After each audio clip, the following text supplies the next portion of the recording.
Remember that fancy ancient Sith Wayfinder thing in Star Wars Episode 9 that Kylo killed a bunch of dudes to get, then he used it to find Exegol, then Rey found another Wayfinder, then Kylo rudely broke it and made her sad, so she stole his ship and set it on fire, then she found another Wayfinder and used it to go to Exegol to kill a cranky old maniac? In this video, I'll outline how I made my version of the Wayfinder and provide links to the necessary files.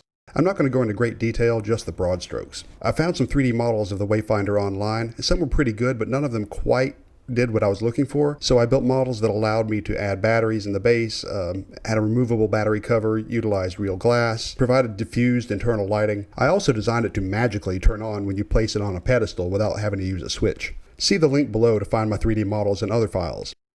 After designing it, I printed the parts on my ANET A8 with clear PETG filament. It doesn't print clear, but it is translucent, which is very important. You'll understand that later.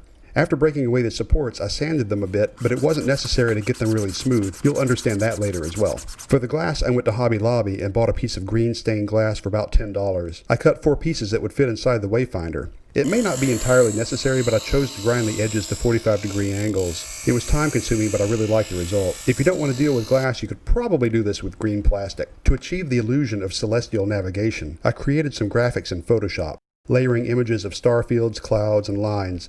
I printed the images on transparency film for inkjet printers, which runs about $12 on Amazon. In theory, you could glue or tape the transparencies in place, but if you put a light source inside, the bulb would be very visible. To solve this problem, I printed what amounted to be a lampshade. This allows light to pass through but obscures the LEDs. It also holds the transparencies in glass in place. I wet sanded the inside and outside of the shade down to 800 grit to reduce the appearance of the print lines. For the little red dots, I bought some red 3-volt micro LEDs on Amazon. For each dot, I drilled a small hole in the shade and used clear epoxy to attach the LED. I also masked the areas of the LED that I did not want to see with dark fingernail polish. This created a nice pinpoint of light. To give it that ancient artifact look, I taped off the glass and coated the Wayfinder with Bondo Glazing and spot putty, and sculpted some bumps and valleys. This stuff is fantastic. It dries quickly, it's easy to sand, and it's very durable. After sculpting it, I sprayed it with Rust-Oleum stone-textured paint as a base coat to give it a weathered stone look. After that dried, I went over it with Rust-Oleum metallic paint. Then, to knock off some of the shine, I lightly dusted it with some gray primer. I used 2 AAA batteries and 2 ultra-bright 3-volt LEDs to illuminate the interior.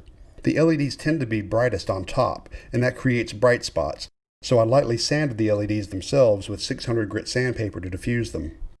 The result is nice, even illumination. To activate it, I used a magnetic reed switch.